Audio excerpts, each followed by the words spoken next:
요한복음 12장 1절에서 8절입니다. 제 성경이 신약성경 167쪽입니다. 요한복음 12장 1절에서 8절. 다 찾으셨죠? 우리 한 절씩 이렇게 교독하겠습니다. 6월절 엿새 전에 예수께서 베다니에 이르시니 이곳은 예수께서 죽은 자 가운데서 살리신 나사로가 있는 곳이라. 거기서 예수를 위하여 잔치할세 마르다는 일을 하고 나사로는 예수와 함께 앉은 자 중에 있더라. 마리아는 지극히 비싼 향유 곧 순전한 나드 한 근을 가져다가 예수의 발에 붓고 자기 머리돌로 그의 발을 닦으니 향유 냄새가 집에 가득하더라. 제자 중 하나로서 예수를 잡아줄 가룟 유다가 말하되 이 향유를 어찌하여 300데나리온에 팔아 가난한 자들에게 주지 아니하였느냐. 이렇게 말하면 가난한 자들을 생각함이 아니요 그는 도둑이라 돈깨를 맞고 거기 넣는 것을 훔쳐 가밀어라. 예수께서 이르시되 그를 가만두어 나의 장례할 날을 위하여 그것을 간직하게 하라. 함께 읽겠습니다. 가난한 자들은 항상 너희와 함께 있거니와 나는 항상 있지 아니하리니 하시니라. 아멘. 하나님의 말씀입니다. 네, 오늘 말씀은 너무나 유명해가지고 우리가 또 지난번에도 고난주간에 이렇게 같이 나눈 말씀, 이렇게 마가복음 14장에서 이렇게 나눈 말씀하고 또 동일한 말씀 이렇게 또 나누게 됐습니다. 말씀을 이렇게 한 구절씩 이렇게 또 한 장씩 이렇게 따라가다 보니까 또 이렇게 말씀이 같이 지난번에 말씀을 나눴는데도 불구하고 또 이렇게 똑같은 말씀, 똑같은 배경, 똑같은 인물들, 똑같은 하나님의 말씀이 임하는 것 같습니다. 그런데 오늘은 기도하는데 하나님이 한 주간 이렇게 말씀을 준비하는데 좀 다른 마음을 이렇게 주셨어요. 두 가지의 마음을 주셨는데 첫 번째는 마리아의 그 믿음과 그리고 가룟 유다의 그 너무나 안타까운 그 일들, 이것을 오늘 나누라는 마음을 이렇게 주셨습니다. 오늘 기도 제목이 예수님을 위로하는 사람이 됩시다. 이런 마음을 이렇게 주셨습니다. 예수님을 위로하는 사람이 됩시다. 예수님께서 무슨 위로를 받으시겠어요? 하나님이신데 예수님은 위로를 받으실 수가 없잖아요. 그런데 말씀에 있습니다. 하나님의 마음을 시원케 하는 사람. 하나님의 마음을 시원케 하는 사람이 돼야 돼요, 우리가. 하나님의 정말 예수님을 위로하는 사람이 된다면, 될 수 있다면, 예수님이 정말 우리 한 사람 한 사람, 여러분 한 사람 한 사람을 믿는 사람이 되는 거예요. 우리가 예수님을 믿는 것은 너무나 지극히 당연합니다. 그런데 예수님도, 아버지 하나님도 우리를 믿고 싶은 거예요. 변하지 않는 믿음. 베드로가 요한복음 19장에 21장에 나오죠. 베드로가 정말 3번이나 그렇게 예수님이 물어보실 때 그 과거가 생각이 나는 거예요. 계속해서 예수님을 부인하고 마지막에는 저주까지 간 그 베드로, 그 자신이 생각이 나는 거예요. 불과 며칠 사이에. 그 베드로도 정말 이렇게 주님 앞에 다시 회복이 됐을 때 그는 변하지 않는 믿음, 그는 변하지 않는 믿음을 갖고 예수님을 정말 사랑하는 그런 사람이 되고 싶었어요. 근데 이 예수님이 요한복음 21장에 그를 회복시키시고 그리고 이 베드로는 또 엉뚱한 얘기를 또 하는 거예요. 바로 이 사람은 어떻게 될까요? 이 사도 요한, 이 하나님이 예수님이 사랑하시는 제자, 이 사람은 어떻게 될까요? 그렇게 또 엉뚱한 질문을 또 하는 거예요. 그러니까 참 이게 베드로를 보면 딱 저 같습니다. 그리고 딱 우리 같아요. 예수님이 그렇게 은혜를 크게 주셨잖아요. 이루 말할 수 없는 은혜를 주셨잖아요. 예수님이 이제 됐구나.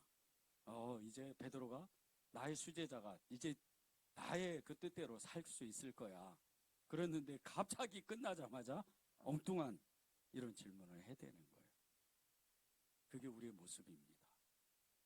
그런데 주님은요, 끊임없이 우리를 믿고 싶어 하세요. 끊임없이 주님은 정말 나는 너를 믿고 있다. 나는 너와 함께하고 싶다. 그런 마음을 끊임없이 주는 거예요.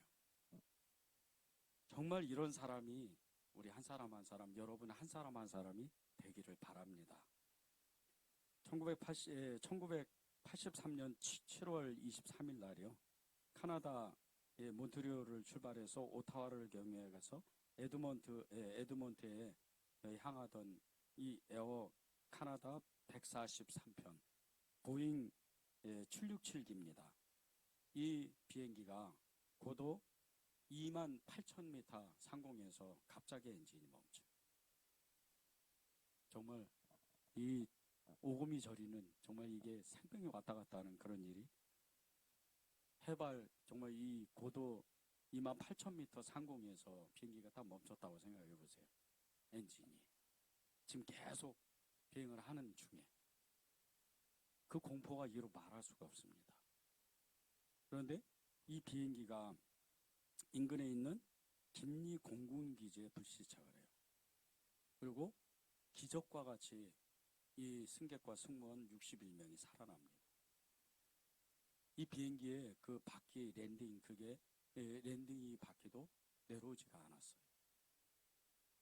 근데 이 기장이 평소에 쉬는 날 취미가 이 행글라이더를 타는 취미가 있었어요. 그 바람을 탄 거예요. 순간적으로 자기가 갑자기 그 부기장이 하는 말, 이 인근에 그 지금은 거의 쓰지 않는 이런 공군기지가 하나가 있습니다. 그 말을 듣고 그때부터 거의 60km 가까이를 이 패러글라이딩을 타는 것 같이 글라이더 비행을 하는 거예요. 엔진이 멈췄는데. 그리고 가까스로 비행기가 씁니다. 폭발하지도 않았어요.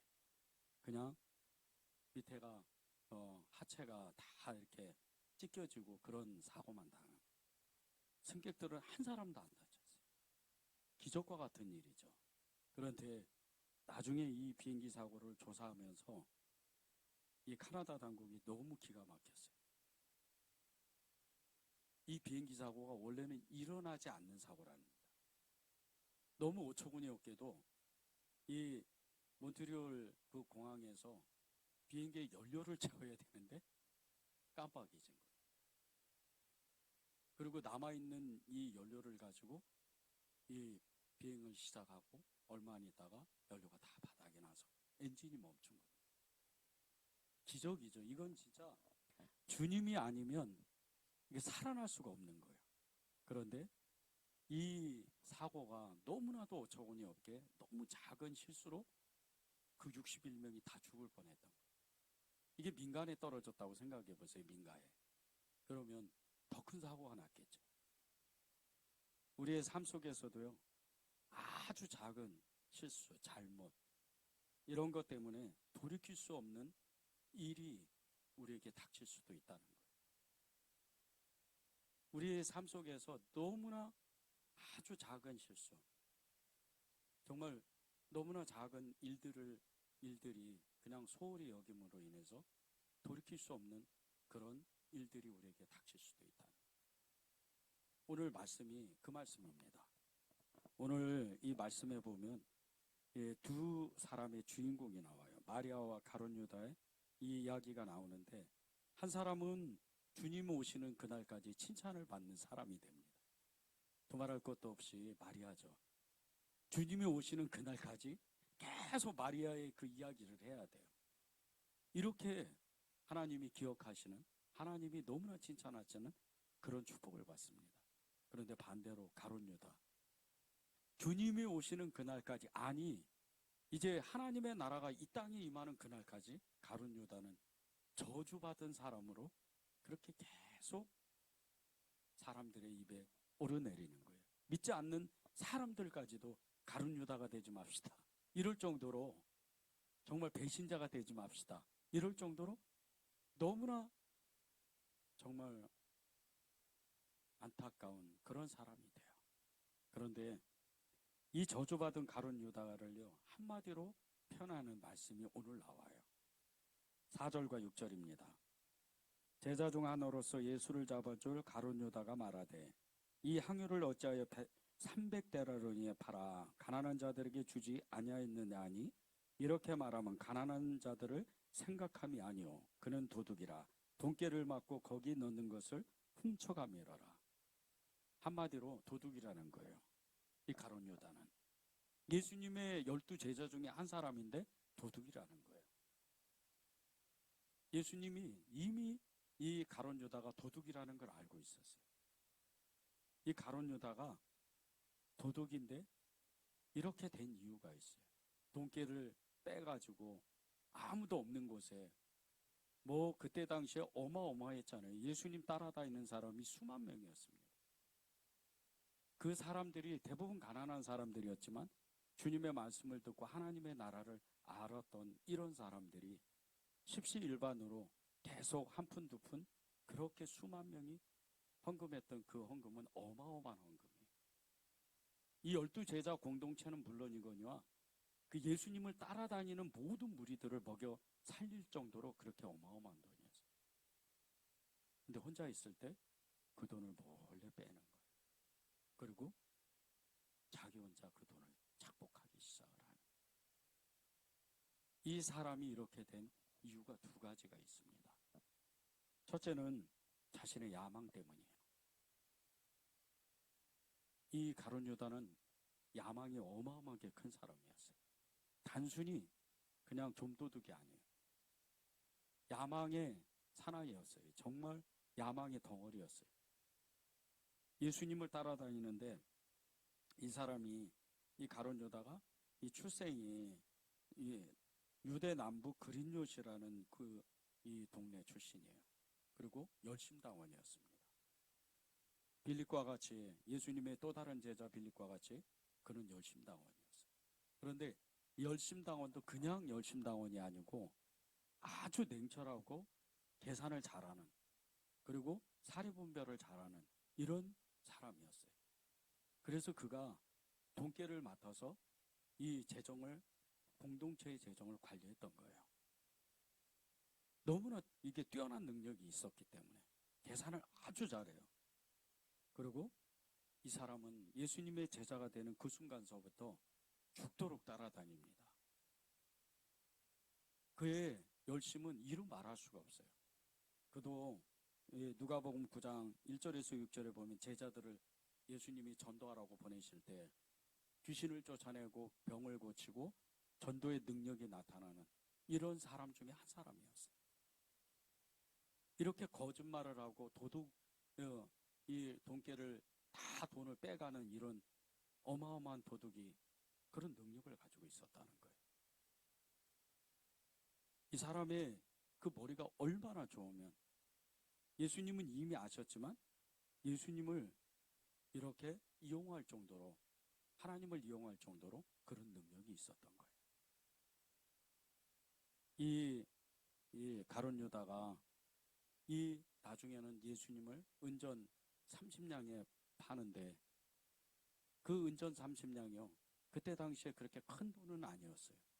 그런데 그는 여전히 그 돈을 하나씩 하나씩 빼고 있었기 때문에 그 은전도 욕심이 난 거예요. 그냥 은전 30냥 이게 아닙니다. 그만큼 그의 마음에는 야망이 불타고 그의 마음에는 욕심이 가득했던 사람이에요. 왜 유다가 이렇게 됐을까요? 그것은요, 성공하고 싶어하는 그 야망 때문이에요. 유다가 예수님의 그 기적과 이적, 그 어마어마한 능력을 보면서 항상 예수님 옆에서 뒤에 따라다니면서 그런 야망을 가져요. 혹시 이분이 진짜 이 로마를 다 뒤집어 엎고 이 유대 땅을 완전히 평정해서 왕이 되면, 메시아가 진짜 되면 분명히 그 12명 중에 한 명이었던 자신에게 아주 중요한 직책을 맡긴다는 걸 이미 알고 있었어요. 또 다른 제자들이 그 엄마가 그렇게 예수님께 요구하잖아요. 예수님의 그 제자 중에 제자였던 이 야고보와 그리고 요한의 어머니가 갑자기 어느 날 예수님께 찾아와서 이렇게 말씀하시는 거예요. 주의 나라가 임할 때 우리 두 아들, 사랑하는 내 두 아들, 이 야고보와 그리고 요한을 주님의 좌편에 우편에 세워주십시오. 이미 베드로를 비롯해서 제자들은요, 그 야망이 다 있었어요. 분명히 이분이, 이 예수님께서 이스라엘의 왕이 되실 것이다, 그런 마음이 다 있었어요. 그런데 이 가룟 유다는 그 다른 어떠한 제자보다 그 야망이 마음 가운데 불듯 일어났었어요. 그것이 이 사람을 망한 게 완전히 멸망하게 한 겁니다. 두 번째는 돈에 대한 욕심이에요. 이 가룟 유다가 돈에 대한 욕심이 너무 많았어요. 그것도 그냥 단순히 돈 몇 푼 이게 아니에요. 6절을 제가 다시 한번 읽겠습니다. 이렇게 말하면 가난한 자들을 생각함이 아니요 그는 도둑이라. 돈깨를 맞고 거기 있는 것을 훔쳐가미러라. 돈깨를 맞는데 생각을 해보세요.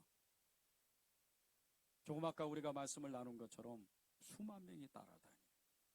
어떤 사람이 계속 한 푼, 두 푼 이렇게 수많은 사람이 헌금을 하지만 어떤 사람은 그런 사람, 그 모든 수백 명, 수천 명의 그 헌금을 한 번에 한 사람도 있다는 거예요. 누구겠어요?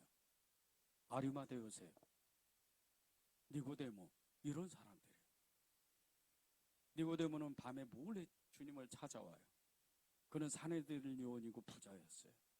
그가 예수님 찾아와서 영생을 알고 성령의 그 거듭남을 알고 그는 예수님을 쫓아가는 제자가 됩니다.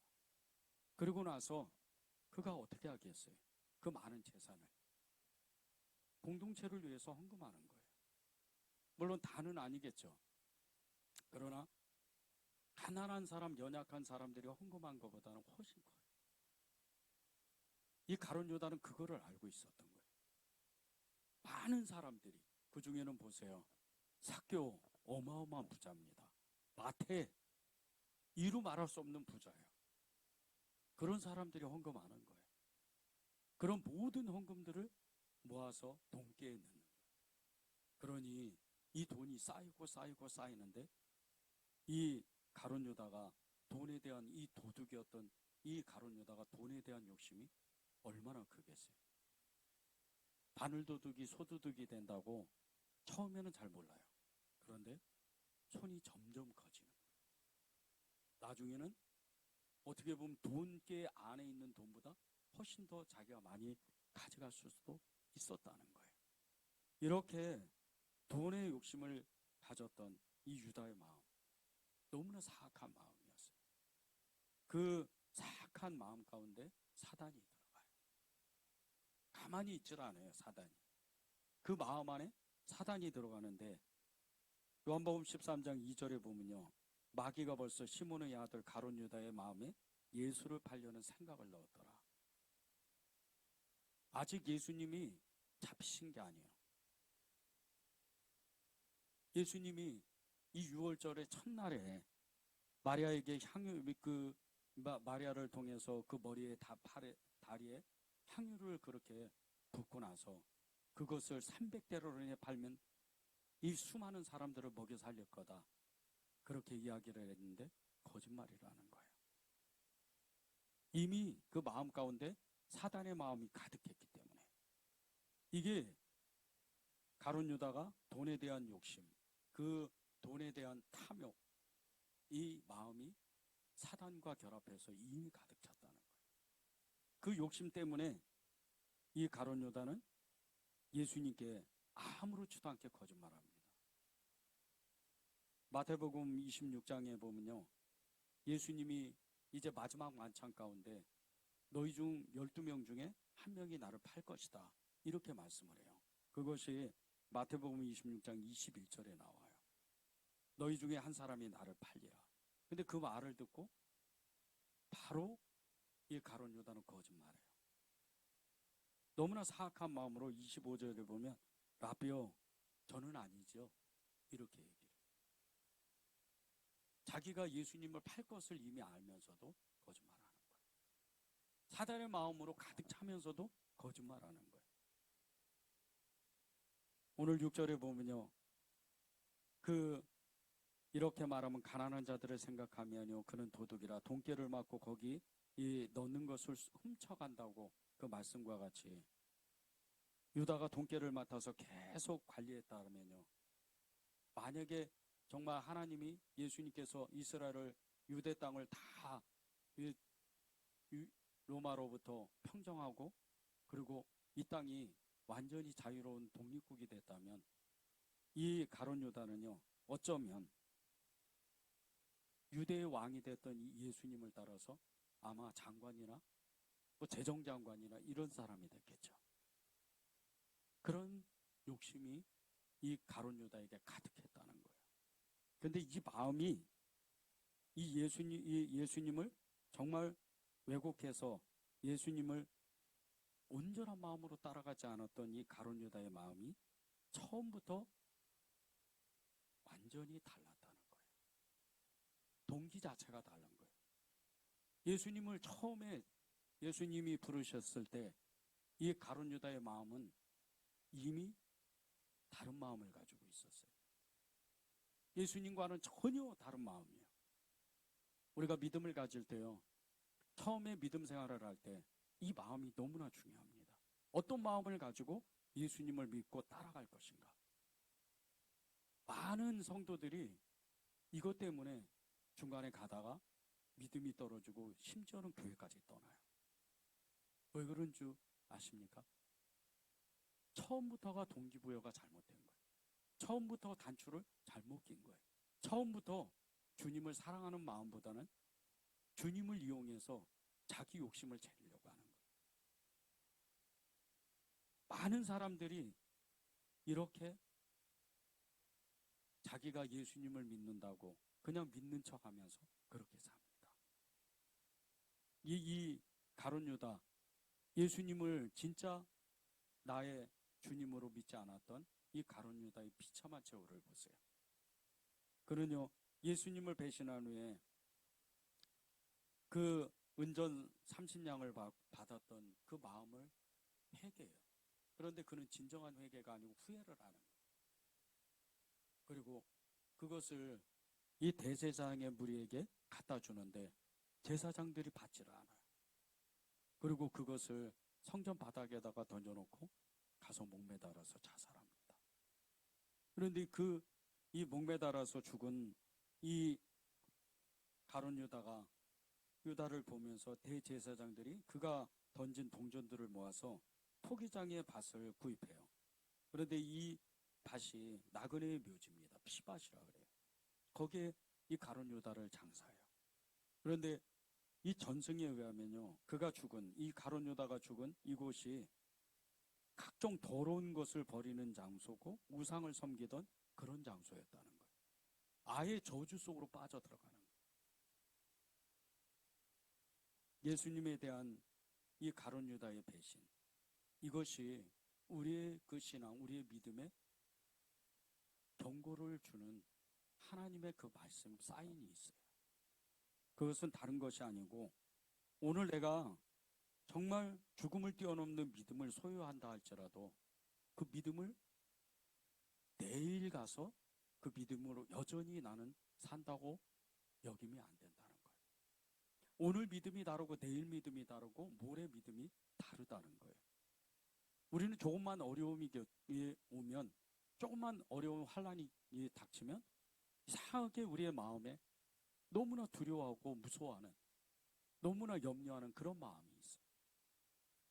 그런 마음들 때문에 너무나 믿음을 쉽게 잃어버려요. 이게 가룟 유다의 마음입니다. 예수님을 따르는 이 잘못된 동기 때문에. 우리가 예수님을 진짜 이제 붙잡기 시작하면요, 반드시 우리에게 찾아오는 거, 우리가 진짜 예수님으로 살기를 결단하는데 찾아오는 거는 바로 환란이 찾아와요. 바로 고난이 찾아옵니다. 이때가 너무나 중요해요. 우리가 이 가룟 유다처럼 마음의 동기가 처음 예수님을 따를 때 우리가 마음에 야망이 있고 욕심이 있고 돈에 대한 이 욕망이 있다면 우리는 환난이 오면 마음이 흔들려 버려요. 주님이 그것을 가룟 유다를 통해서 우리에게 알려주시는 거예요. 우리가 믿음으로 하나님 앞에 정말 주님을 따르기로, 주님을 믿기로, 주님을 사랑하기로 결단할 때 이 복음의 핵심인 예수님의 사랑, 그 예수님의 사랑을 소홀히 여기면 안 돼요. 그때부터 우리의 믿음을 잃어버립니다. 사랑이 없으면 우리는 예수님을 믿을 수가 없어요. 사랑이 없으면 우리는 예수님을 따를 수가 없어요. 사랑이 없으면 우리는 예수님의 뜻을 알 수도 없어요. 우리의 마음 가운데 여러분은 그렇지가 않죠. 그런데 어떤 사람은, 혹자는 예수님을 믿고 경제적인 이익을 추구하는 이런 사람들은요 반드시 시험에 붙거든요. 가룟 유다 같은 마음이었기 때문에 내 마음이 격동하는 거예요. 많은 사람들이 여기에 걸려서 신앙을 실패해요. 이 가룟 유다의 그 마음은 욕심과 성공하고자 하는 야망이 가득했기 때문에 처음부터 잘못된 거예요. 사도행전 5장에 보면요, 이 가룟 유다와 똑같은 사람들이 나와요. 아나니아와 삽비라입니다. 이 아나니아와 삽비라는요 공동체에 어마어마한 성령의 역사가 일어나는데, 초대교회에 정말 기적과 이적과 표적이 부지기수로 아무렇지도 않게 일어나는 그 어마어마한 그 성령 공동체 안에서 자신들의 재산 일부를 감추고 모든 재산을 교회에 이렇게 헌금하는 것처럼 포장을 해요. 거짓말입니다. 그런데 이 아나니아와 삽비라의 그 마음이요, 자신이 가지고 있는 이 소유의 미련을 그 마음이 그 소유에 대한 미련을 버리지 못하고 자신들이 얼마나 교회에 헌신하고 하나님을 사랑하는지를 포장해서 그것을 마치 그냥 그 선물의 포장지를 과대 포장하는 것처럼 그렇게 공동체에 자신의 의의를 드러내요. 그런데 이것 때문에 이 아나니아와 삽비라가 그 자리에서 죽습니다. 지금도 하나님은요 우리에게 믿음의 정확성을 요구하세요. 이 가룟 유다를 말씀하시는 것은 다른 이유가 아니에요. 여러분 한 사람 한 사람이 정말 하나님을 사랑하고 그분을 쫓아갈 때 이 가룟 유다의 이 실수를 보고 잘못된 동기를 우리가 되새기면서 정말 올바른 믿음을 가져야 된다는 거예요. 이 가룟 유다의 이 잘못된 동기를 보면서 그러면 우리는 주님이 오시는 그날까지 어떻게 하면 축복의 삶을 살 수 있을까? 그것은요 마리아처럼 사는 거예요. 3절을 제가 읽겠습니다. 마리아는 지극히 비싼 양요 곧 순전한 나도 한 근을 가져다가 예수의 발에 붓고 자기 머리털로 그의 발을 닦으니 향유 냄새가 집에 가득하더라. 이 마리아가 살던 동네, 이 동네가 베단입니다. 그런데 대부분의 사람들이, 이 사람도 몇 사람 살지 않은, 몇 가구 살지 않은 이 마을의 대부분의 사람들이 문둥병자예요. 나병 환자들이에요. 그리고 이 유대 사회에서 굉장히 정말 어떻게 보면 천민으로 공동체에서 왕따를 당하는, 무시당하는 이런 사람들, 그런 사람들이 모이는 곳이 베단입니다.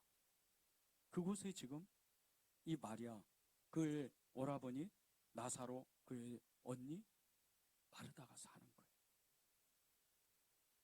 그러니 이 마리아가 얼마나 오빠를 의지하고 언니를 의지했겠어요.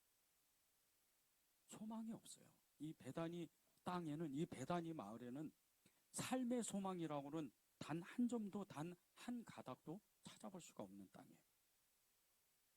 너무나 슬픔의 땅이요, 저주스러운 그런 땅입니다. 그런 이 땅에서 지금 마리아가 어느 날 갑자기 자기 너무나도 사랑하는 오빠를 잃어버려요. 그런데 그 죽었던 오빠를 살리시는 분이 예수님인 거예요. 이 마리아가 어떤 결단을 하겠어요? 자기가 그토록 의지하고 그토록 사랑했던 삶의 소망이었던 자기 오빠 나사로가 살아난 거예요. 그 오빠를 살려낸 분이 예수님인 거예요. 오늘 말씀과 같이 이 3절의 말씀과 같이 순전한 나도 그 한근 300데나리온에 그 팔아야 되는 그 귀한 이 향유를 한꺼번에 예수님의 머리에 그리고 예수님의 발에 붓는 거예요. 그런데 이 예수님의 머리에 발에 붓는 이 마리아의 행동, 이 마리아의 헌신은요, 단순한 그런 헌신이 아니에요.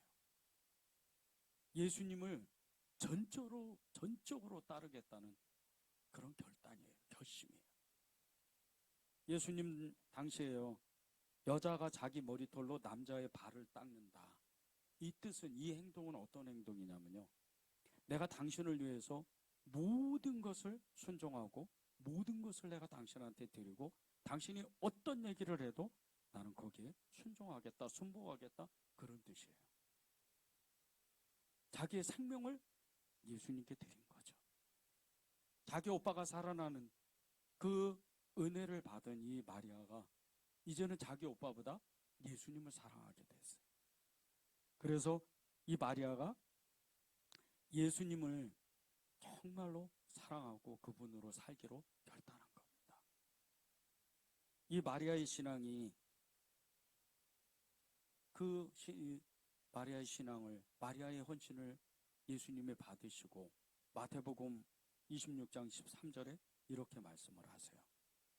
내가 진실로 너희에게 이르노니 온 천하에 어디서든지 이 복음이 전파되는 곳에는 이 여자가 행한 일도 말하여 그를 기억하리라. 이 여자가 행한 일을 영원히 기억하라는 거예요. 여러분이 이 믿음이 돼야 돼요. 왜 가룟 유다를 통해서 우리에게 우리의 믿음을 하나님이 경종을 일으키시는 이유가 있어요. 마리아처럼 살으라고 하는 얘기, 마리아처럼 예수님을 사랑하라는 이야기입니다. 마리아는요, 예수님의 마음에 완전히 100% 통과한 사람이에요. 그의 믿음이, 그의 헌신이, 그의 결단이 얼마나 대단한지 예수님이 주님 오시는 그날까지, 내가 오는 그날까지, 내가 다시 재림하는 그날까지 이 여자가 한 일을 항상 이야기해요. 어디든지 무엇이든지 어떤 장소든지 누구든지 이 여자가 행한 일을 기억하고 이야기하라는 거예요. 여러분이 그런 사람들이 돼야 돼요.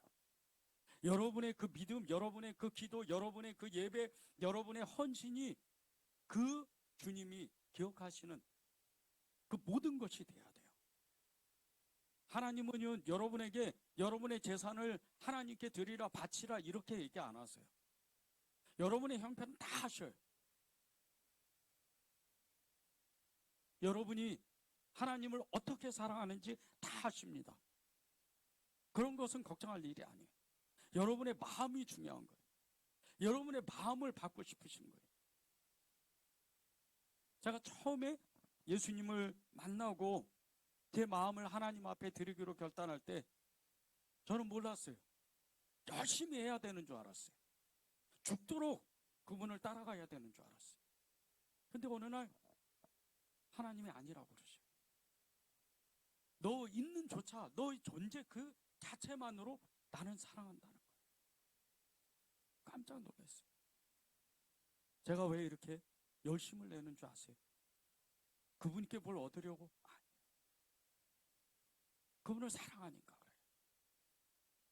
우리가 그분을 사랑하면요, 그분으로 기뻐할 수 있는 거예요. 그분으로 우리는 살 수가 있는 거예요. 그걸 원하는 거예요. 여러분의 삶, 그 모든 것이요, 항상 예수님의 그 이름으로, 예수님의 그 모든 길이요 진리요 생명 되신 그분을 따라가는 그 믿음의 삶은 다른 것이 아니에요. 여러분의 마음을 하나님께 받고자 하시는 거예요. 이 마리아와 같이, 이 마리아의 헌신과 같이 그렇게 영원토록 기억하는, 이 여자가 행한 일을 영원히 기억해라, 그렇게 만들고 싶으신 거예요. 이 마리아의 신앙이 예수님께 어떤 의미로 받아졌냐면요, 똑같은 이야기가 마가복음 14장에 나오는데 14장 6절에 주님이 이렇게 말씀을 하셔요. 예수께서 이르시되 가만두라. 너희가 어찌하여 그를 괴롭게 하느냐. 그가 내게 좋은 일을 하였느니라. 그가 내게 좋은 일을 했다는 거예요. 마리아가 한 행동이 너무 좋은 일을 했다는 거예요. 예수님께. 예수님의 그 장사를 미리 다 그가 알지 못하고 준비했다는 거예요. 그런데 그게 어마어마하게 하나님의 기쁨이 됐다. 좋은 일을 했다는 거예요. 내가 좋은 일을 했다. 그것이요. 이 말씀을 영국의 설교자의 황태자인 찰스 스퍼전 목사님이 이렇게 풀었어요. 그가 내게 아름다운 일을 하였습니다. 그가 내게 아름다운 일을 했다는 거예요. 아름다운 일을 했다. 하나님이 보시기에 마리아의 그 헌신이 너무 아름다웠다는 거예요. 그런 일을 했다는 거예요. 이 아름다운 일을, 하나님이 기뻐 받으시는 이 아름다운 일이요, 마리아가 예수님을 따르기로 하는 그 마음의 동기였어요. 그런데 이 아름다운 일이요, 다른 일이 아니에요.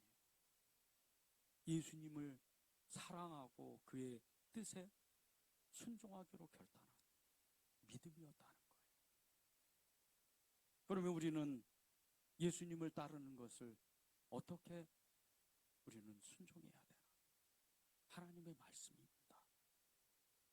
여러분이 정말 이게 마리아와 같이 예수님이 기억하시는 사람이 되려면요, 말씀의 사람이 돼야 돼요.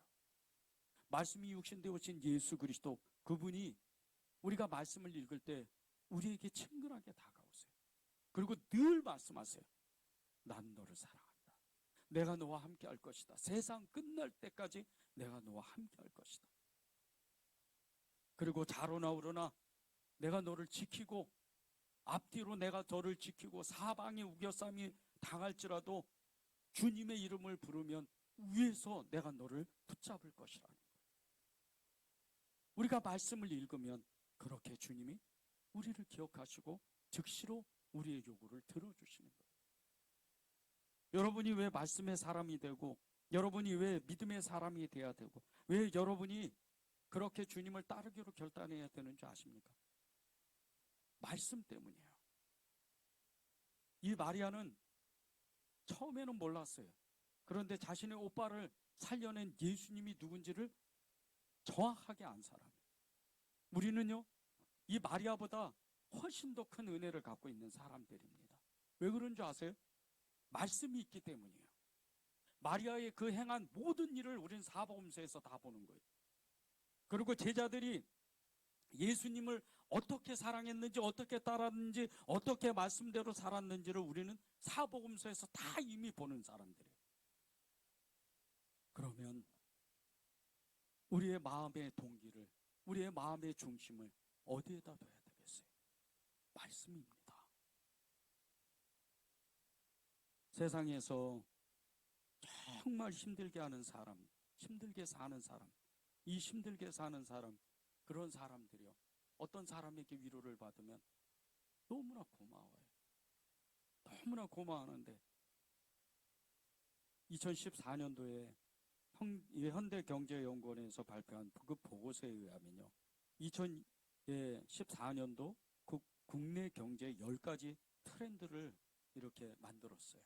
근데 그 10가지 트렌드 중에 사회 분야에서 이 2014년도에 위로가 필요한 사회라고 그렇게 트렌드를 정했어요. 그때는 너무 힘들었거든.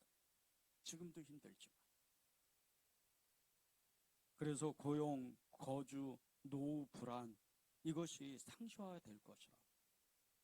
고용이 불안하고, 거주가 불안하고, 노후가 불안하고, 불안한 사회가, 범죄가 너무 많아지니까 불안한 사회가 된다. 그래서 이 사회 가운데 위로가 필요하다는 거예요. 그래서 필요한 것이 힐링 문화, 멘토 문화, 명상 문화, 종교 문화, 이런 것들이 2014년도에 강력하게 나타날 것이라고 예측을 했어요. 이때 실제적으로요, 이 위로 산업 중에 하나가 실제적으로 일어난 적이 있었는데 2014년도 이 길거리에서 실제로 일어난 일이에요. 외롭고 힘든 삶을 살아가는 사람들을 위해서 프리허그라는 이런 운동이 일어났어요. 그냥 깃발 하나 들고 간판 하나 들고 거리에 서 있는 거예요. 어떤 사람. 그리고 지나가는 사람이 자기가 마음이 아프고 쓸쓸하고 외롭고 너무 지쳐 있으면 한번 허깅해 주는 거예요. 동성들끼리 허깅해 주는 거예요. 그런데 이 모르는 사람이 허경을 해주면 그렇게 위로를 받아요. 눈물바다가 됩니다. 그런 운동이 2014년도에 한때 굉장히 유행했어요. 하물며 우리 예수님을 믿는 이런 사람들, 우리가 위로를 어디서 얻어요? 예수님께 얻는 거예요. 그런데 그 주님도 우리에게 위로를 받고 싶어 하세요. 주님은요, 여러분을 계속해서 기다리세요. 그분은 언제나 그 자리에서, 여러분이 기도하는 그 자리, 여러분이 예배하는 그 자리, 여러분이 헌신하는 그 자리, 여러분이 있는 그 가정의 어떤 자리, 봉사의 자리, 그 자리에서 주님은 거기서 여러분의 위로를 받고 싶어 하는 거예요. 이 마리아는요, 그것에 눈이 열린 사람. 그래서 주님을 위로한 거예요. 마리아가 했던 이 예수님의 발에, 예수님의 머리에 이 향유를 부었던 행동은요, 주님을 위로하는 거예요. 이제 조금 있으면 로마 군인들이, 로마 이 유대 병정들이 찾아와서 예수님을 잡아가고 어마어마한 고통을 당합니다. 예수님이 이미 아세요. 아무도 예수님이 그런 어려움을 겪을지를, 고난을 겪을지를 모릅니다. 그런데 마리아도 몰랐지만 그 마리아의 그 헌신, 이 향유를 붓고 예수님 자기 머리털로 예수님의 그 발을 닦았던 그 행동은 예수님의 큰 위로가 됐어요. 예수님은 그 위로를 여러분에게도 받고 싶으신 거예요. 세상의 위로는 일시적이에요. 조금 시간이 지나면 끝쳐집니다. 예수님의 위로는 우리에게 끊임없이 한없이 영원히 우리에게 다가와요. 그런데 우리가 예수님을 믿을 때 그분이 외롭다는 것을 아셔야 돼요. 지금은 믿음의 사람을 찾는 시대예요. 지금은 기도하는 사람이 적어져요. 지금은 하나님 앞에 정말 예배하는 자가 적어지는 시대예요. 이 암울해가는, 이 어두워져가는 세상 가운데 주님은 그 한 사람을 찾으셔요. 지금도 주님은 애타는 마음으로 마리아를 찾으시고 정말 그 믿음의 고백, 믿음의 결심을 하나님께 고백하는 그 사람을 찾는 거예요. 이렇게 주님을 위로하는 사람, 이렇게 마리아와처럼 주님을 위로한 이런 사람들이요, 어떤 사람들인 줄 아십니까? 세상을 위로해요. 여러분의 가족을 위로하고 여러분의 직장 동료를 위로하고 세상 사람들을 위로한 사람이 되는 거예요. 이사야 40장 1절에서 5절을 제가 읽겠습니다. 너희의 하나님이 이르시되 너희는 위로하라. 내 백성을 위로하라. 너희는 예루살렘의 마음에 닿도록 말하여 그에게 외치라. 그 노역의 때가 끝났고 그 죄악이 사함을 받았느니라. 그의 모든 죄로 말미암아 여호와의 손에서 벌을 배나 받았느니라 할지니라 하시니라. 외치는 자의 소리여 이르되 너희는 광야에서 여호와의 길을 예비하라. 사막에서 우리 하나님의 대로를 평탄하게 하라. 골짜기마다 돋구어지며 산마다 언덕마다 낮아지며 고르지 아니하는 곳이 평탄하게 되며 험한 곳이 평지가 될 것이요 여호와의 영광이 나타나고 모든 육체가 그것을 함께 보리라. 이는 여호와의 입이 말씀하셨느니라. 이사야 1장에서 36장은요 이스라엘의 그 죄와 심판, 이것을 말씀하시고 그 주변 국가인 가장 큰 나라 아수르, 이 아수르가 어떻게 패망할 것을 말씀하시는 성경이었어요. 그런데 39장에서 딱 그 문을 닫으면서 40장을 시작하면서 이제 66장까지 이스라엘과 온 나라의 온 인류의 회복이 시작돼요. 그 문을 열면서 그것을 안 이스라엘에, 그것을 안 이 이사야 선지자에게 제일 먼저 말씀하시는 거예요. 제일 먼저 명령하시는 것이 이렇게 말씀하시는 거예요. 너희는 위로하라. 내 백성을 위로하라. 여러분이요, 주님을 위로하는 사람이 되고 주님이 기억하시는 사람이 되면, 주님을 정말 사랑하는 사람이 되면요, 여러분도 모르는 사이에 여러분이 그렇게 너무나도 사랑하는 가족들, 그리고 세상에서 신음하는 그 수많은, 정말 어디로 와서 어디로 갈지 모르는 이 세상 사람들, 유리방황하는 세상에 행복이라고는 단 한 점도 없는 이 세상 사람들을 향해서 여러분이 그들을 위로하게 돼요. 주님의 사랑을 전하게 됩니다. 주님이 그렇게 여러분을 부르고 싶으시고 세우고 싶으시고 그런 사람이 되기를 원하시는 거예요. 오늘 이 요한복음 12장 1절에서 8절의 말씀으로 가룟 유다의 그 말씀을 하나님이 우리에게 비수와 같이, 너무나 정말 이름조차도 거론하기 싫은 이 가룟 유다의 말씀을 주시는 것, 우리가 그렇게 된다는 뜻이 아니에요. 오히려 그 반대로 마리아와 같은 삶을 살라는 거예요. 마리아와 같이 그렇게 사랑받는 예수님의 사람이 되라는 거예요. 저는 여러분들이 이 2024년도에요, 정말 이 마리아가 고백했던 것 같이 주님을 정말 사랑하고 정말 주님을 따르기를 원하고 그분의 말씀대로 뜻대로 살아가는 축복을 받기를 정말 간절히 원합니다. 우리 찬양하고 기도하는 시간을 갖겠습니다.